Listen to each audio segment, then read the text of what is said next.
Oh, the BBC licence fee. It's going up again.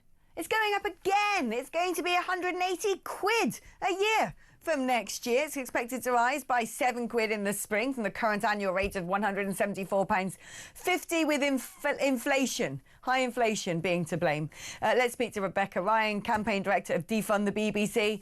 I mean, look, Rebecca, I'm sort of 50-50 on what to do about the BBC. My primary belief is no taxation without representation. I think the licence fee needs to be slashed, and then the Directors General should have to produce a manifesto, and we should be able to appoint them based upon what they promise to give us. One thing I do think when I look at things that the BBC produce is there is a significant level of profligate waste. I don't understand, for instance, why they seem to be all up in the podcast space. You go on to BBC Sounds and there's more blimming podcasts being produced by the BBC than if you put the rest of the world together in the United Kingdom. I think if we were to begin looking at where the BBC could make cuts, we should tell them to get out of that particular zone, stick to a bit of national radio, a bit of national television, and the rest of it, frankly, is fat that needs to be trimmed off.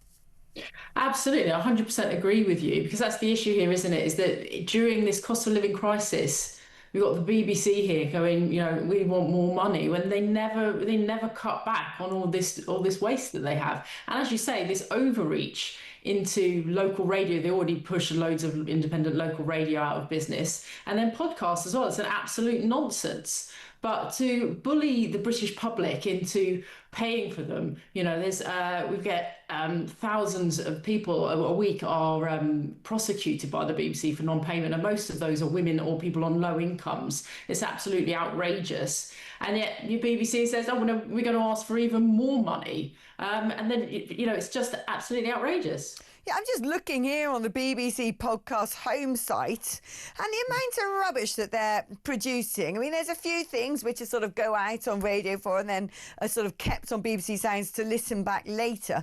But there's just a whole load of extra dreck that, frankly, they don't need to be making. The Traitors Uncloaked, for instance. Something with Makita Oliver. I don't know why we need that, for instance. Just every single person. Paul Sinya's Perfect Pub Quiz.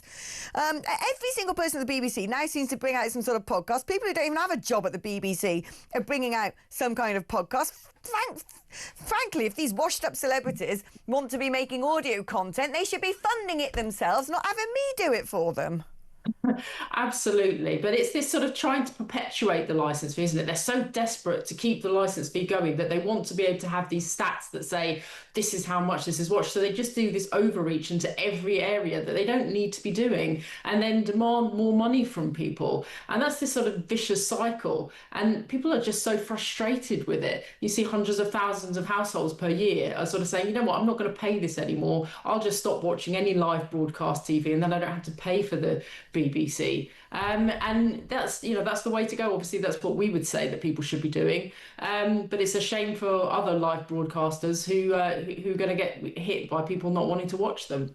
Well, this is the issue, isn't it? Because the BBC, frankly, still have a bit of a monopoly when it comes to media in general. I mean, the BBC reach is still 67%, dominates 67% of most people's ingestion of broadcast media. So it is still by far the biggest player.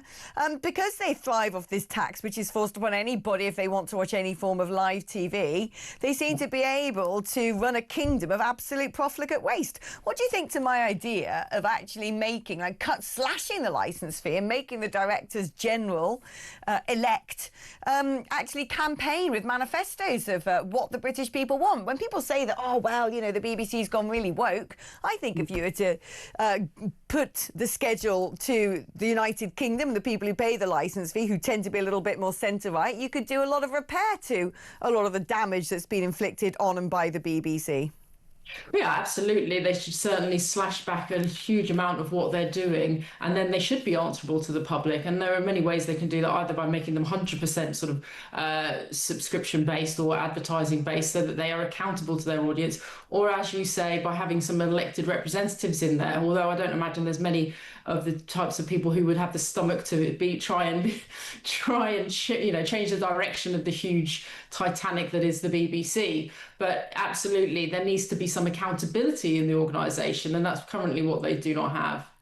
Rebecca, thank you ever so much. The brilliant Rebecca Ryan there, campaign director for Defund the BBC. I just think stay in your blimmin' lane.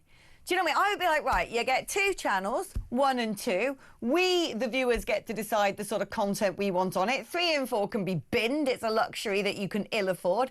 You get a handful of national radio stations. Again, we, the licence fee payers, will decide what you have on that. And when it comes to all these other things, the podcasts and the like, no, stay in your lane.